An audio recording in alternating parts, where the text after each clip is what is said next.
بسم اللہ الرحمن الرحیم۔ السلام علیکم۔ اسدالدولہ دیلمی کے دور حکومت میں ایک مسافر بغداد آیا۔ اس کے پاس سونے کا ایک قیمتی ہار تھا۔ وہ ہار فروخت کرنے کے لیے بازار گیا، مگر اس کو اس ہار کی مناسب قیمت نہ مل سکی۔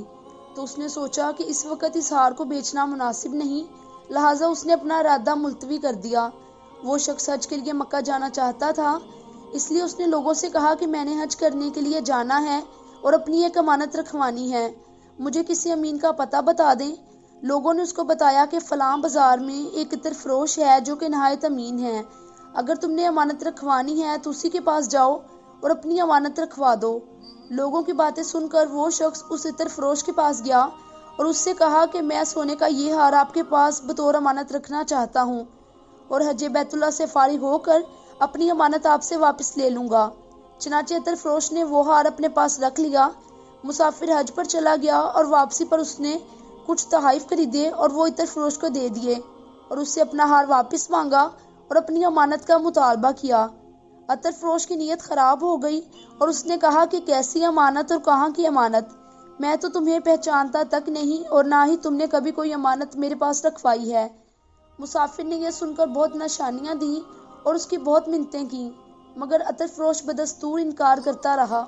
مسافر شہر کے چند معزز لوگوں سے ملا اور ان کو سارا واقعہ گوش گزار کیا اور ان سے عطر فروش کی خیانت کی شکایت کی، مگر سب لوگوں نے مسافر کو جھوٹا قرار دیا اور عطر فروش کو سچا۔ غرض یہ کہ پورے بغداد میں کسی نے بھی اس کی حمایت نہ کی۔ مجبور ہو کر اس شخص نے اسدالدولہ کے نام درخواست لکھی، جس میں اس نے عطر فروش کی خیانت کی شکایت کی اور اپنے لیے داد رسی کی درخواست کی۔ اسدالدولہ دیلمی نے اسے جواب میں لکھا کہ تم 3 دن تک روزانہ اس کی دکان پر جاؤ اور چوتھے روز میں لشکر لے کر وہاں سے گزروں گا اور تم سے اسی دکان پر ملاقات کروں گا۔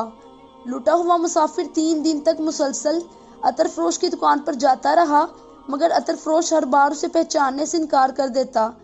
چوتھے روز وہ عطر فروش کی دکان پر بیٹھا تھا کہ اسدالدولہ دیلمی اپنے لاہو لشکر کے ساتھ وہاں سے گزرا اور اسے دیکھ کر وہاں رک گیا اور شکوہ کرنے لگا کہ مجھے افسوس ہے کہ آپ بغداد آئے ہوئے ہیں اور آپ نے مجھ سے ملاقات نہیں کی، مگر میں تو آپ کو ہمیشہ دل میں یاد کرتا ہوں، آپ ایسا ظلم میرے ساتھ نہ کریں۔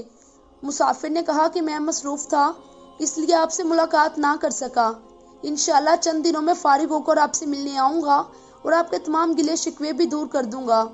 عطر فروش مسافر اور اسدالدولہ کی گفتگو سنتا رہا اور حیران ہوا کہ یہ شخص اسدالدولہ کا قریبی دوست ہے، جبکہ میں اس کو کئی مرتبہ اپنی دکان سے دھتکار چکا ہوں۔ اسدالدولہ جیسے ہی وہاں سے روانہ ہوا تو عطر فروش نے کہا کہ بھائی آپ اپنی امانت کی کوئی نشانی بتائیں تاکہ میں آپ کا ہار ڈھونڈ سکوں۔ مسافر نے اس کو نشانی بتائی تو تھوڑی دیر بعد عطر فروش وہ ہار لے کر آ گیا اور کہنے لگا کہ آپ یقین کریں میں بددیانت نہیں ہوں، بس آپ کی امانت میرے ذہن سے نکل گئی تھی۔